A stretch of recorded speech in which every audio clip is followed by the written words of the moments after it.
கர்த்தருடைய பரிசுத்த நாமத்துக்கு மகிமை உண்டாவதாக. இந்த அழைப்பு கொடுத்ததான கிரேஸ் காலிங் டிவி அவர்களுக்கு மனமார்ந்த நன்றி. ஒரு பாடலை பாடி நாம் சாட்சிக்குள்ளே கடந்து போகலாம்.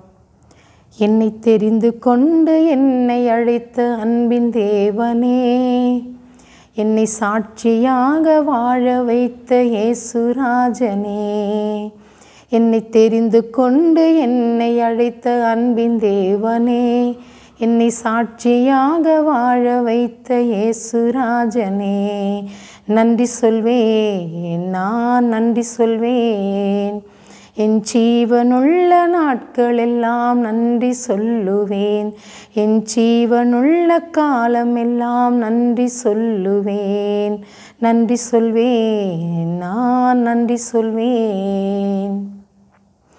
வாழ்க்கை பயணம் பாதியிலே முடிந்து போனதே, வருத்த பாரம் நெஞ்சில் சூழ்ந்து வியாதியானதே. வாழ்க்கை பயணம் பாதியிலே மறைந்து போனதே, வருத்த பாரம் நெஞ்சில் சூழ்ந்து வியாதியானதே. வாரி அணைத்த சொந்த உறவும் பிரிந்து போனதே, வாரி அணைத்த சொந்த உறவும் பிரிந்து போனதே. கிருபை கிடைத்ததே, உங்க தயவு கிடைத்ததே, கிருபை கிடைத்ததே, உங்க தயவு கிடைத்ததே. படுக்கையாக கிடந்த என்னை நடக்க வைத்ததே, படுக்கையாக கிடந்த என்னை நடக்க வைத்ததே. புது பலனும் கிடைத்ததே, நன்றி சொல்வேன், நான் நன்றி சொல்வேன்.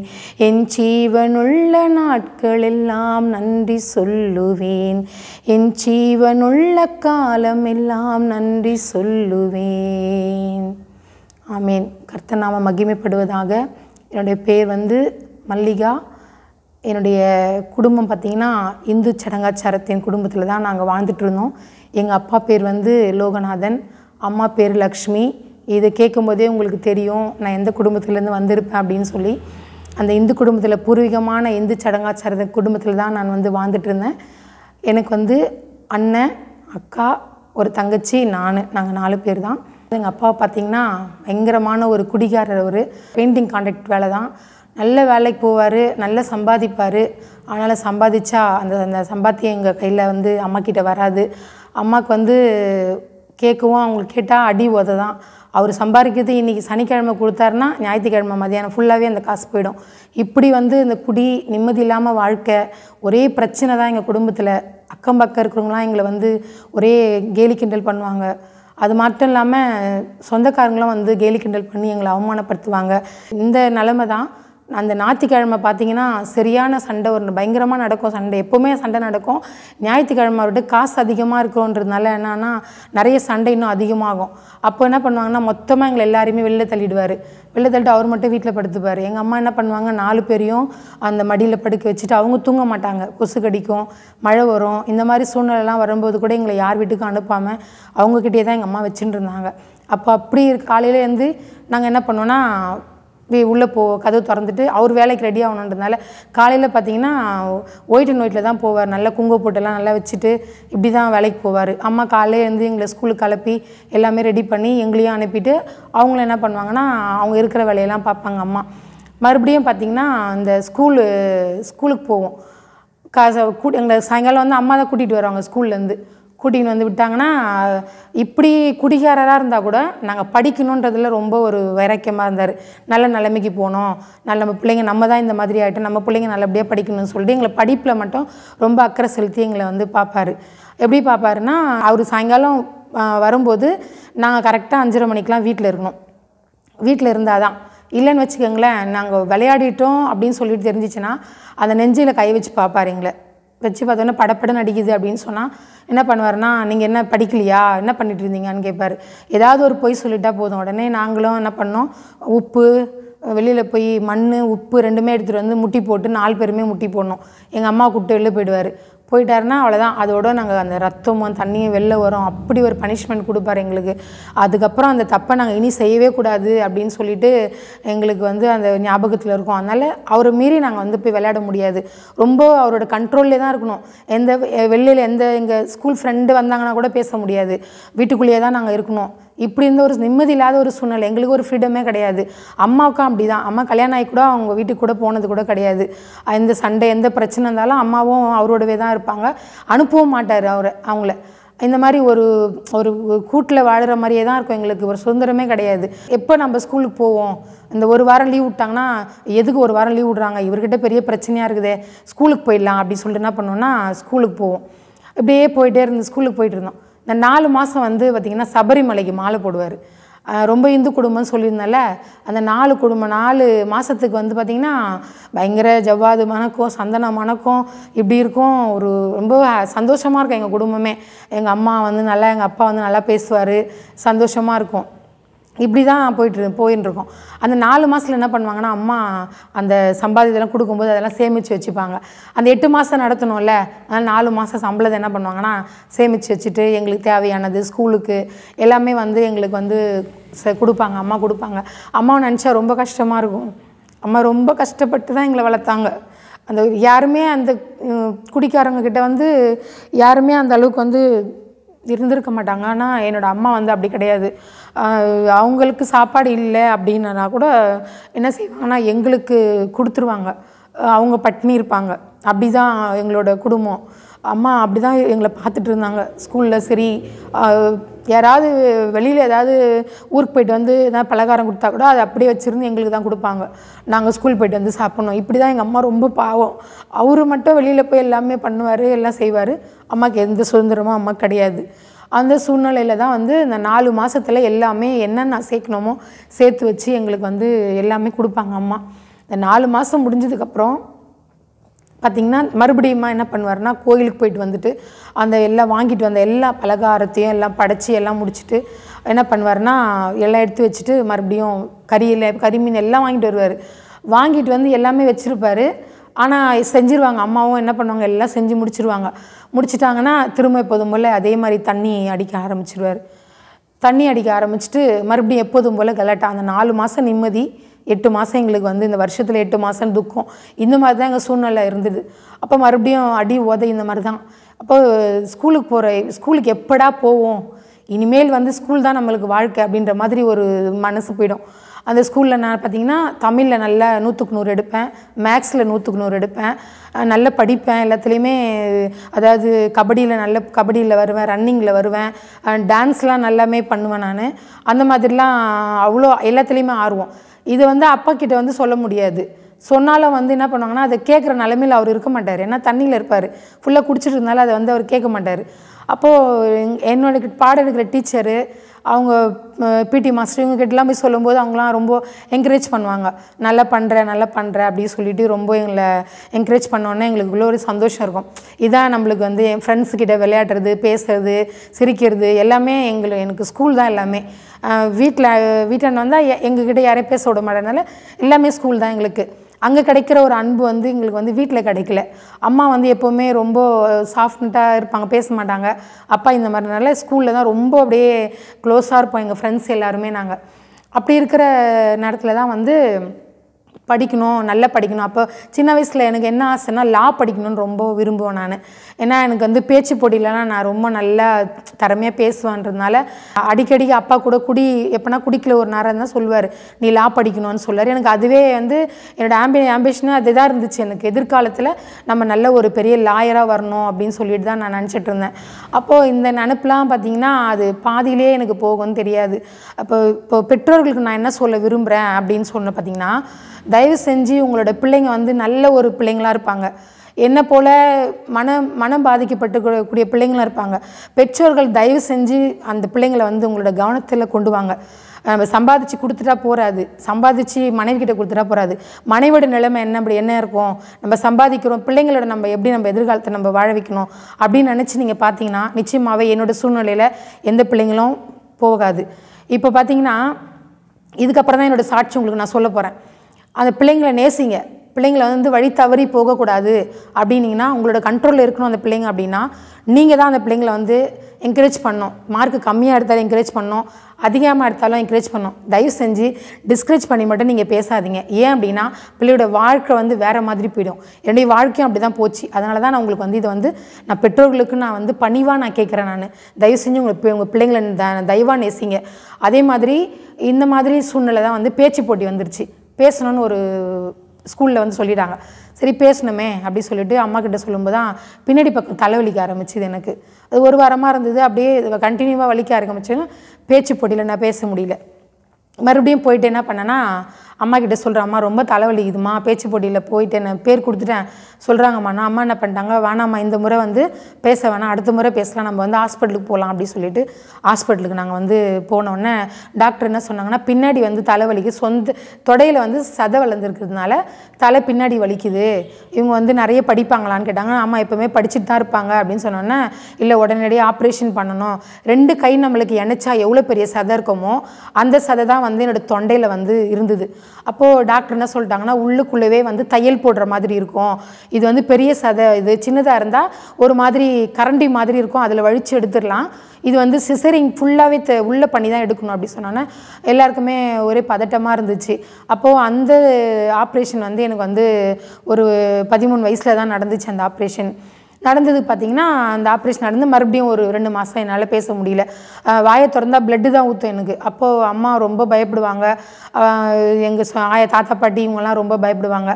அப்போது நான் இப்போ துணியெல்லாம் பஞ்செல்லாம் திணிச்சு வாயில் வச்சுப்பேன் நான், அப்போ பிளட்டு வெளியில் வராமல் இருக்கணும் அப்படி சொல்லி. அப்புறம் அப்போவே வந்து கர்த்தர் என்னை முன்குறித்திருக்கிறார். தாயும் கருவில் உருவாகும் முன்னே நான் உன்னை தெரிந்து கொண்டேன் என்று சொன்னேன். தேவனாகிய கர்த்தர் வந்து அந்த நேரத்தில் வந்து அந்த டெஸ்ட்டு கூட என்ன பார்த்திங்கன்னா, தைராய்டாக இருக்குமா கேன்சராக இருக்குமாலாம் பயங்கரமாக சொல்லிகிட்டு இருந்தாங்க. அப்போ வந்து அந்த டெஸ்ட் வந்து கர்த்தர் முன்குறித்தபடினாலே நான் விசுவாசிக்கிறேன். அப்போ வந்து எனக்கு அது நார்மல் அப்படின்னு சொல்லி வந்தது. உள்ளே பார்த்திங்கன்னா தொண்டைக்குள்ளர 18 தையல் போட்டிருந்தாங்க எனக்கு. தையல் போட்டு ரொம்ப தொண்டெல்லாம் வீக்கமாக இருந்து பேச முடியாத ஒரு சூழ்நிலை இருந்துச்சு. இப்படி தான் வந்து அதுக்கு பிற்பாடு நான் வந்து அந்த ஒரு 2 மாதம் கழித்து பேச ஆரம்பித்து, மறுபடியும் 1 மாதம் கழித்து என்னோடய ஸ்கூலில் போய் மறுபடியுமா என்னோடய ஹெச்எம் கிட்ட போய் நான் பேசணும்னு சொல்லி நான் பேச்சு போட்டியில் கலந்துட்டு நல்லா பேசி எனக்கு வந்து ₹100 ப்ரைஸ் கொடுத்தாங்க அந்த நாட்களில் 13 வயசில். இப்போ வந்து பார்த்திங்கன்னா அது எவ்வளோ பணத்துக்கு சமமாக இருக்கும். அப்பா ₹100 கொடுத்தாங்க எனக்கு. அந்த ₹100 வாங்கிட்டு வந்து நான் வந்து எங்கள் அப்பா சண்டை போட்டாலும் அடித்தாலும் எல்லாம் பண்ணாலும் எங்கள் அப்பா கிட்ட தான் நான் வந்து கொண்டு வந்து கொடுத்தேன் அதை நான். ஏன்னா அப்பா வந்து இதை பார்க்கணும் அப்படின்னு சொல்லிட்டு. அப்போ என்ன சொன்னார்னா, அப்போது அந்த அன்றைக்கி ஒரு நாள் குடி இல்லாமல் இருந்தாருன்றதுனால நான் அதை கொடுத்தேன். நான் கட்டி பிடிச்சி ரொம்ப சந்தோஷப்பட்டு, நீ நல்ல நிலைமைக்கு வருவ அப்படின்னு சொல்லி சொன்னார். அன்றைக்கி தான் எங்கள் அப்பா எங்ககிட்ட ஒரு சந்தோஷமாக பேசியிருப்பாருன்னு நான் எனக்கு நினைக்கிறேன். நான் அப்போ சந்தோஷமாலாம் அப்பா பேச மாட்டார், எடுத்தோன்னே ரஃப் அண்ட் டப்பாக தான் பேசுவார். அம்மா வந்து அந்த காசை வந்து அம்மா கிட்ட கொடுத்துட்டு, இது இப்படியே தான் வீட்டில் ஒரே பிரச்சனை சண்டை. திரும்ப காலையில் கோயிலுக்கு போவார், மலையனூர் போவார், பெரியபாளையம் போவார், எங்கே நினைக்கிறாரோ எங்கே குறி சொல்கிறாங்களோ அங்கெல்லாம் தான் போவார். எங்கே போனாலும் எங்கள் குடும்பத்தில் நிம்மதின்றது கிடையாது. நிச்சயமாகவே நிம்மதினா எங்களுக்கு என்னன்னே தெரியாது. இப்போ இருக்கிற நிம்மதி நாங்கள் இயேசுவை இப்போ ஏற்றுக்கிட்டோம். அப்போ எங்கள் குடும்பத்தில் இயேசுன்றதை சொல்கிறதுக்கு எங்களுக்கு யாருமே இல்லை. அப்படி சொல்லியிருந்தால் நிச்சயமாக எங்கள் குடும்பம் வந்து சமாதானம் இல்லாமல் இருந்திருக்காது.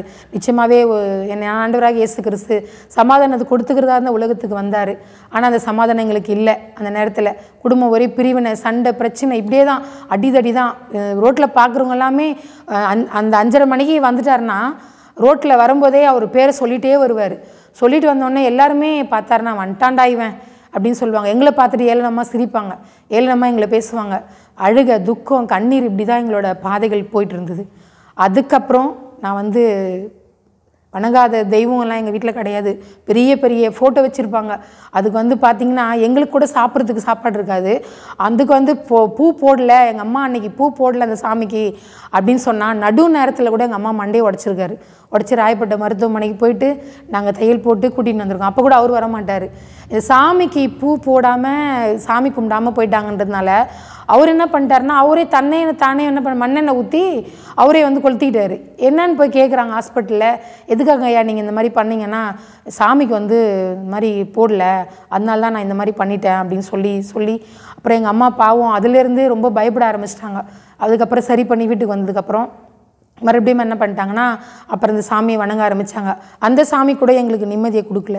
நாங்கள் வணங்காத தெய்வம் கிடையாது. எங்கள் வீட்டில் பார்த்தீங்கன்னா எங்கள் அப்பா வந்து சாமின்னு தான் சொல்லுவாங்க, லோகநாதன்ற பேர் கூட சொல்ல மாட்டாங்க, சாமின்னு தான் சொல்லுவாங்க. அப்படி ஒரு பக்தி வைராக்கியத்தில் இந்துன்னா அவருக்கு அவ்வளோ ஒரு வெறித்தனமாக இருப்பார் அவர்.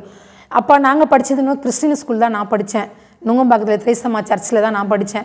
அப்போ எங்களுக்கு அந்த மாதிரிலாம் தெரியாது, ஏசுனா யாருன்னு தெரியாது, ஒன்றும் தெரியாது. ஏதோ சேப்பலில் கூட்டின்னு போவோம், உட்காருவோம், வந்துடுவோம், அவ்வளோதான். மற்றபடி எங்களுக்கு எதுவுமே தெரியாது. இப்படி இருக்கிற காலகட்டத்தில் நிம்மதி இல்லாத ஒரு வாழ்க்கையில் தான் வாழ்ந்துட்டு இருக்கும்போது தான் அப்போது என்னோடய அண்ணனோட ஃப்ரெண்டு எங்கள் வீட்டுக்கு வருவார். என்ன பண்ணுவார், பேசுவார், சிரிப்பார், ரொம்ப ஆசையாக பேசுவார். எங்களுக்கு தான் அன்புன்னு என்னன்னே தெரியாது. ஸ்கூலில் தான் அன்பு, வீட்டில் அன்பு கிடையாது. அவர் பேசும்போது ரொம்ப ஆசை வார்த்தை பயங்கரமாக காட்டுவார். நான் உன்னை நல்லபடியாக பார்த்துக்கிறேன், நீ நல்லா பேசுகிற, நீ டேலண்டான பொண்ணு, நீ நான் என் கூட வந்துட்டுனா நீ நல்லாயிருக்கும் அப்படி இப்படின்னு சொல்லும்போது, என்னடா ஒரு புதுசாக ஒரு ஆள் நம்மளோட லைஃப்பில் இணைஞ்சி நம்ம என்கரேஜ் பண்ணுற மாதிரி பேசுகிறாங்களே, நம்ம இவர் தான் நம்மளுக்கு உலகம் அப்படின்னு நிறைய வார்த்தைலாம் சொல்ல முடியாத அளவுக்கு வார்த்தைலாம் பேசினார். அந்த வார்த்தையெல்லாம் நம்பி தான் நான் போனேன். இப்போ கூட வாலிப பிள்ளைங்க நான் என்ன சொல்கிறேன் அப்படின்னா, தயவு செஞ்சு எந்த ஆம்பளைங்களும் தயவு செஞ்சு நம்பிடாதீங்க. பெற்றோருங்க கஷ்டப்பட்டு காப்பாற்றுறது எதுக்காக சொல்கிறேன் அப்படின்னா, அவங்களுக்கு ஒரு எண்ணம் வச்சுருப்பாங்க, நம்ம பிள்ளைங்கள்லாம் இந்த மாதிரி ஒரு எதிர்காலத்தில் வரணும்னு சொல்லிட்டு. எந்த ஆண்களை நம்பியும் தயவு செஞ்சு எந்த ஆண்கள் பின்னாடியும் போயிடாதீங்க. ஏமாற்றிட்டு நம்மளை அப்படியே விட்டுட்டு போயிடுவாங்க. ஆசை வார்த்தை காட்டினோன்னே எனக்கு என்னாச்சுன்னா, நம்ம வீட்டில் சூழ்நிலையை பார்த்து இங்கேத்தை விட நம்ம அங்கே போனால் நிம்மதியாக இருக்கலாம், இவரோட நம்ம போயிடலாம் அப்படின்னு சொல்லிட்டு என்ன பண்ணேன்னா, நான் அவரோட ஓடி போயிட்டேன். ஓடி போயிட்டதுக்கப்புறம் என்னாச்சிங்கன்னா, வடபழனி கோயிலில் கூட்டின்னு போயிட்டு கல்யாணம் பண்ணிவிட்டு என்னை வேடந்தாங்கல் கிராமத்துக்கு என்னை கூட்டின்னு போயிட்டார். அங்கே போன உடனே என்னாச்சு, எங்கள் மாமியார் மாமனார், எங்கள் மாமனாருக்கு 2 ஒய்ஃபு, அவங்க எல்லாருமே அங்கே ஒரு நாத்தனார் எல்லாருமே அந்த வேடந்தாங்கல் கிராமத்தில் தான் இருந்தாங்க. நான் போன உடனே பார்த்திங்கன்னா என்னை விட்டுட்டு என்ன பண்ணிட்டார் இவர், நான் வந்துடுறேன், ஒரு 2 நாளில் வந்துடுறேன்னு சொல்லிட்டு போனவர் பெங்களூர் போயிட்டார். என்னை தனிமையாக விட்டுட்டு. நான் கல்யாணம் பண்ணிவிட்டு வந்துட்டேன், என்னை விட்டுட்டு போயிட்டார். பார்த்திங்கன்னா 3ஆவது நாள் அடித்து மண்டையில் பாருங்கள், இந்த இடத்துல கூட தழும்பு இருக்கும் எனக்கு. மாமியார் தூக்கி அடித்தாங்க பாருங்கள். அடித்தோடனே மண்டையில் ரத்தம். அங்கே இருக்கிறவங்களாம் ஏம்மா இப்படி நம்பி வந்தேன்னு எங்கள் வீட்டில் அந்த வீட்டில் அசிங்கமாக பேச ஆரம்பிச்சிட்டாங்க. என்ன கெட்ட வார்த்தையாக பேச ஆரம்பிச்சிட்டாங்க. எதுக்காக ஏன் வந்தேன்லாம் பேச ஆரம்பிச்சிட்டாங்க. சரி இப்படி என்ன பண்ணுறது, இங்கே வந்துட்டோம். இங்கேருந்து அம்மா வீட்டுக்கு போனாலும் மறுபடியும் இங்கே சேர்க்க மாட்டாங்க, அம்மா வீட்லேயே சேர்க்க மாட்டாங்க. என்ன பண்ணுறது அப்படின்னு சொல்லிட்டு என்ன பண்ணேன்னா, அதே இடத்துலையே அங்கேயே நான் சென்னையில் படிப்பேன். ஏதோ எங்கள் அம்மா முடிஞ்ச அளவுக்கு எங்களுக்கு சாப்பாடு போடுவாங்க. அப்பா பிரச்சனை இப்படி தான். ஆனால் இங்கே வந்தால் அதை விட பயங்கரமான பிரச்சனை. நம்ம ஏன்டா வந்தோம், நம்ம அங்கேயே இருந்திருக்கலாமே, எதுக்கு நம்ம இங்கே வந்தோம் அப்படின்னு சொல்லிட்டு ரொம்ப கஷ்டப்பட்டு அழுவேன். அம்மாவை நினச்சி அழுவேன், அப்பாவை நினச்சி அழுவேன், எங்கள் அண்ணனை நினச்சி எல்லாரும் நினச்சி அழுவேன். நான் இப்படி இருக்கிற கஷ்டத்தில் நான் மாசமாயிட்டேன். மாசமாயிட்டதுக்கப்புறம் கூட அவங்களுக்கு பரிதாபம் நானே என்னன்னு தெரியாது போல் தெரியுது. என்ன பண்ணுவாங்கன்னா, நீங்கள் வயல் வேலையெல்லாம் செய்யணும், எல்லாமே போகணுன்னு சொல்லிட்டு அவங்களுக்கு வயல்லாம் நிறைய இருக்குது. அதில் என்ன பண்ணுவாங்கன்னா, அந்த கஞ்சி சாப்பாடு செஞ்சு இந்த கூலி ஆட்கள்லாம் இருப்பாங்க, அவங்களுக்கு இந்த சாப்பாடெலாம் எடுத்துகிட்டு போகணும் அப்படின்னு சொல்லிட்டு வயிற்றில் 2 மாதம் கர்ப்பமாக இருந்து தலையில் தூக்கி வச்சுட்டு போவேன். அப்புறம் அரைப்பறுத்தாங்கன்னா அந்த அரிக்கட்டை தூக்கி தலை மேலே வைப்பாங்க, தலை மேலே வச்சுட்டு போகணும். அந்த ஊர் ஜனமே என்ன சொல்லும் அப்படின்னா, இந்த பொண்ணு மெட்ராஸில் இருந்த பொண்ணு எப்படி இந்த வேலையெல்லாம் செய்யுது அப்படின்னு சொல்லுவாங்க. அப்போது நான் எங்கள் வீட்டுக்காரர்கிட்ட சொல்வேன், இந்த மாதிரி கஷ்டமாக இருக்குது, இந்த மாதிரி என்னை திட்டுறாங்க, என்னை எல்லாம் பண்ணுறாங்கன்னா வந்துட்டல அப்படி தான் இருக்கும், அதெல்லாம் ஒன்றும் பண்ண முடியாது அப்படின்னு. நீ தானேப்பா ஆசை வார்த்தைலாம் காட்டி என்னை கூட்டின்னு வந்த, நான் நல்லபடியாக பார்த்துக்கிறேன் எல்லாம் பண்ணிக்கிறேன்னு சொல்லிட்டு என்னை கூட்டின்னு வந்தியே, என்னை இந்த மாதிரி பண்ணுறாங்களே கேட்கக்கூடாதா, நான் உனக்கு விருப்பமாக இருந்தால் வாழு, இல்லைனா தாலி கட்டினதை அவுத்து வச்சுட்டு நீ வீட்டுக்கு போ அப்படின்னு சொல்லுவார். அப்போது நான் சொல்லுவேன், என்னப்பா இப்படி சொல்கிறியேன்னா, இப்படி தான் இருக்கணும் அப்படின்னு சொல்லிட்டு மீறி ஏதாவது 2 வார்த்தை பேசினான்னா அவரும் அங்கே போட்டு அடிப்பார். எங்கள் அப்பா கிட்ட அடி வாங்கினதை விட எங்கள் வீட்டுக்காரர்கிட்ட வாங்கின அடி பயங்கரமான அடி தான் எனக்கு. அவரும் அடித்து என்ன பண்ணுவார்னா, கிருஷ்ணாவில் எடுத்து ஊற்றிட்டார் ஒரு முறை என் மேலே. அப்போ எனக்கு ஊற்றுனதுக்கப்புறம் வயிற்றில் பாப்பா இருக்குது, ஊற்றிட்டாரு. நான் சொல்கிறேன், இப்போ நம்ம செத்து போயினா வா, நம்ம எல்லாருமே செத்து போயிடலாம், 3 பேருமே செத்து போயிடலாம், உன்னை விட்டு நான் சாகக்கூடாது, என்னை விட்டு நீ சாகக்கூடாது, உன் பேச்சை கேட்டு தானே நான் வந்தேன், என்னை இவ்வளோ கஷ்டப்படுத்துறியே அப்படின்னு சொல்லும்போது, இல்லை அப்படின்னு சொல்லிட்டு என்ன பண்ணிட்டாரு, நான் எங்கே அவரை போய் நான் சொன்னேன், நீ என்னை பற்ற வச்சுட்டா நானும் கட்டி பிடிச்சிடுவோம் உன்னை, 2 பேருமே செத்து போயிடணுன்னு சொன்னோடனே உடனே பயந்து என்ன பண்ணிட்டாரு, தண்ணி எடுத்துருந்து என் மேலே ஊற்றிட்டு விட்டுட்டார். இதெல்லாம் நடக்கும், எங்கள் மாமியார் கேட்க மாட்டாங்க, எங்கள் மாமனார் கேட்க மாட்டாங்க, எங்கள் நாத்தனார் கேட்க மாட்டாங்க, யாருமே கேட்க மாட்டாங்க. மறுநாள் காலையில் எழுந்து எல்லா வேலையும் கழனி வேலை எல்லாமே செய்யணும். 5 மணிக்கு எழுந்திரிக்கணும். எங்கள் வீட்டில் 7 மணி தான் எழுந்திரிப்பேன். அங்கன்னா 5 மணிக்கு எழுந்திரிக்கணும். வாசல் தெளித்து கோலம் போட்டு எல்லாமே பண்ணணும். துணி துவைக்கணும். ஏரி கொண்டு போகணும் துணி துவைக்கிறதுக்கு. அங்கே கொண்டு போய் தான் துணி துவைச்சி எடுத்துகிட்டு வரணும். இப்படியெல்லாம் பயங்கர கஷ்டம். அந்த 16 வயசில் நான் பட்ட கஷ்டம் பயங்கரமான கஷ்டப்பட்டு. அதுக்கப்புறம் பாப்பா 7 மாதம் ஆச்சு. வாரத்தில் ஒரு முறை தான் வருவார். அவர் எலக்ட்ரிஷியன் வேலை செய்வார். அதனால் வாரத்தில் ஒரு நாள் வருவார், வந்துட்டு போயிடுவார். சனிக்கிழமை நைட்டு வருவார், திங்கக்கிழமை காலையில் 5 மணி பஸ்ஸுக்கு போயிடுவார். அவ்வளோதான். இந்த ஒரு நாட்கள் தான் அந்த 7 மாதம் 8 மாதம் இருந்த நாட்களில் அந்த அந்த ஒரு நாள் தான் என் கூட இருப்பார். அவர் வந்துட்டு போயிடுவார். அப்படியே நாட்கள் அப்படி நகர்ந்துட்டே வந்தது. 7 மாதம் பாப்பா கன்சீவ் ஆகிடுச்சு. திடீர்னு பார்த்திங்கன்னா அப்போல்லாம் ஃபோன்லாம் கிடையாதுல்ல. திடீர்னு வந்து ஒரு ஆள் வந்து கூப்பிட்றாங்க. அப்போது கூப்பிடும்போது இந்த மாதிரி மல்லிகாம்மா நீங்கள் வந்து வாங்க அப்படி சொல்லோன்னே எனக்கு ஒன்றுமே புரியல. எங்கள் மாமனார் மாமியார்லாம் இருக்காங்க. என்ன விஷயம்னு தெரியாமல் கூப்பிட்றாங்கப்பா, நீங்கள் போய் கேளுங்கன்னு சொன்னோன்னே அந்த மாதிரி சென்னையில் வந்து அவங்கக்கிட்ட சொல்லியிருக்காங்க போல தெரியுது. எனக்கு தெரியாது, எங்கள் வீட்டுக்காருக்கு என்ன ஆச்சுன்னு எனக்கு தெரியாது. அப்போது இவங்க வந்து கூட்டின்னு வந்து என்னை வராங்க. பஸ்ஸில் எல்லாமே ஜனங்கள்லாம் வந்து என்னை பிடிச்சிட்டு அழுகுறாங்க. எனக்கு ஒன்றுமே புரியல. கிராமத்தால் என்னென்னா அப்பா அம்மா எதனா ஆகிட்டாலோ இறந்துட்டாலோ எல்லாமே கிராமத்தில் இருக்கவங்க எல்லாமே பிடிச்சிட்டு அழுவாங்க. அந்த மாதிரி தான் இருந்துச்சு. அப்போது சரி என்னவோ தெரில, நம்ம அம்மா வீட்லேயே என்னவோ தெரில, போய் பார்க்கலாம் சொல்லிவிட்டு 7 மாதம் கர்ப்பத்தோடு நான் சென்னைக்கு வரேன். சென்னைக்கு வந்தால் பார்த்திங்கன்னா அப்போ தான் சென்னையை பார்க்குறேன் நான். பார்த்திங்கன்னா எங்கள் அம்மா வீட்டுக்கு பக்கத்து தான் அவங்க வீடு. அம்மா வீட்டில் பார்த்திங்கன்னா எந்த ஒரு இதுவும் இல்லை, பந்தல்லாம் ஒன்றுமே இல்லை. அவன் மாமியார் வீட்டுக்கு போகலாம், பக்கத்தில் கூட்டிகிட்டு போகிறாங்க. அப்போ நான் கேட்குறேன், ஏன் என்னை பார்த்தாலே அவங்களுக்கு பிடிக்காது, எதுக்கு நீங்கள் வந்துட்டு அங்கே கூட்டிகிட்டு போகிறீங்க அப்படின்னு சொல்லிட்டு. இல்லை வான்னு சொல்லிட்டு போகிறாங்க. நான் போகிறேன். போனோடனே என்னோடய கணவர் வந்து ஆக்சிடெண்ட் ஆகிட்டு அந்த இடத்துல படுக்க வச்சுருக்காங்க அவரை, அவங்க வீட்டு வாசலில் சென்னையில். ஒன்றுமே புரியவே இல்லை எனக்கு. என்ன பண்ணுறது? என் சொந்தம்லாம் வந்து என்னை பிடிச்சி அழுகுறாங்க. நான் சொன்னேன்னே கேட்டியா, எதுக்காக இந்த மாதிரி போனேன், பாத்தியா உன் வாழ்க்கை என்ன ஆயிடுச்சுன்னு சொல்லி அழுகுறாங்க. ஒன்றுமே புரியாத நிற்கதே தான் நின்னேன் நான். சரி நம்ம வந்து கணவர் போயிட்டாரு, நம்ம பிள்ளைய நல்லபடியாக வளர்க்கணும் அப்படின்னு பார்த்திங்கன்னா அப்பயே வந்து எனக்கு வந்து அப்போ எங்கள் அம்மா இல்லை எல்லாருமே கூப்பிட்றாங்க. நாங்கள் வணங்கின தெய்வத்தெல்லாம் நான் கூப்பிட்றேன். என்னென்ன தெய்வத்தெல்லாம் எங்கள் அப்பா வணங்கினாரு, எங்கள் அம்மா வணங்கினாங்க, என்னென்னத்துக்கெலாம் எங்கள் அம்மா அடி உத வாங்கினாங்க, எங்கள் அப்பா என்னத்துக்கெலாம் அவர் சூசைட் பண்ணிக்க போனார், இந்த தெய்வம்லாம் கூட எங்களுக்கு வந்து அந்த நேரத்தில் நிற்கவே இல்லை. இந்த தெய்வத்தெல்லாம் நாங்கள் மனசார வணங்கி அழுகெல்லாம் குத்துனாங்க எனக்கு 7 வயசுலலாம். அந்த தெய்வத்தெல்லாம் கூப்பிட்றேன். என் கணவர் உயிரோடு வரல. அப்படியே எனக்கு வந்து என்னாச்சிங்கன்னா ஃபிட்ஸ் வந்துருச்சு. ஃபிட்ஸ் வந்து குப்புற விழுந்ததுனால மறுநாள் வந்து என்னோடய கணவர் வந்து டெத்து எடுத்துகிட்டு போகிறாங்க. என் குழந்தையும் வந்துருச்சு. பார்த்திங்கன்னா பாருங்கள், என்னோடய வாழ்க்கையில் என்னோடய கணவனை இழந்தேன், என்னோடய குழந்தைய இழந்தேன், எல்லாத்தையும் இழந்த போதிலும் கூட எந்த தெய்வமும் எனக்கு கை கொடுக்கல. அந்த நிலைமையில் நான் எப்படி இருந்திருப்பேன்னு உங்களுக்கெல்லாம் புரியும். அந்த நேரத்தில் அப்போ கூட எனக்கு இயேசுன்ற தெய்வம் யாருன்னு தெரியாது, எங்கள் அப்பா அம்மாவுக்கும் தெரியாது, எங்களுக்கும் யாரும் வந்து சொல்லலை. இப்படிப்பட்ட சூழ்நிலையில் தான் வந்து ரொம்ப மனவேதனையோடு இருக்கும்போது தான் அந்த 16 நாள் அந்த சடங்கு செய்வாங்கள்ல, அந்த சடங்கெல்லாம் முடிச்சுட்டு என்ன பண்ணாங்கன்னா என்னை வந்து கூட்டின்னு போயிட்டாங்க வீட்டுக்கு, அம்மா வீட்டுக்கு. அம்மா சொல்லிட்டாங்க எந்த கஷ்டமாக இருந்தாலும் நம்ம வீட்டுக்கு போயிடலாமான்னு சொல்லிட்டு. அதில் வந்து அவருக்கு ஒரு தொகை வந்தது, ஆக்சிடெண்ட் ஆன பணம். அந்த ஆக்சிடெண்ட் ஆன பணத்தை என்ன பண்ணிட்டாங்கன்னா எங்கள் மூத்தாருங்களாம் வந்து கையெழுத்து போட்டு அந்த பணத்தையே வந்து எங்கிட்ட வந்து அபகரிச்சிட்டாங்க. நிர்கதியாக நின்னங்க. யாருமே இல்லை எனக்கு, யாருமே இல்லாத ஒரு கஷ்டம். கணவன் கிடையாது, குழந்தை கிடையாது. அப்போ கூட நான் வந்து என்ன பண்ணுவேன்னா, எனக்கு ஏசப்பானா யாருன்னே தெரியாதுல்ல, அதனால் மறுபடியும் என்ன பண்ணுவேன்னா அவரோட ஃபோட்டோ வச்சு என்ன பண்ணுவேன், நான் விளக்கேற்றி எல்லாம் பண்ணுவேன். என் குழந்தை போயிடுச்சேன்னு அழுவேன், அவர் போயிடுச்சுன்னு அழுவேன். இந்த மாதிரி மனநிலைமையில் இருக்கும்போது தான் டாக்டர்கிட்ட போகும்போது என்ன சொல்லிட்டாங்கன்னா, இவங்க வந்து மனநல மருந்து மாத்திரை போடணும், இவங்க கண்டிப்பாக மனசு ரொம்ப பாதிக்கப்பட்டிருக்குது, இவங்களுக்கு வந்து எப்படியாவது வந்து அந்த மாத்திரை போடணும்னு சொல்லிட்டு கொடுப்பாங்க. என்ன தூங்கணும், நான் தூங்க மாட்டேன், எந்த சொந்த பந்தத்தையும் பார்க்க மாட்டேன், எதுவுமே பண்ண மாட்டேன். ரொம்ப ஒரு தள்ளப்பட்ட ஒரு சூழ்நிலை தான்.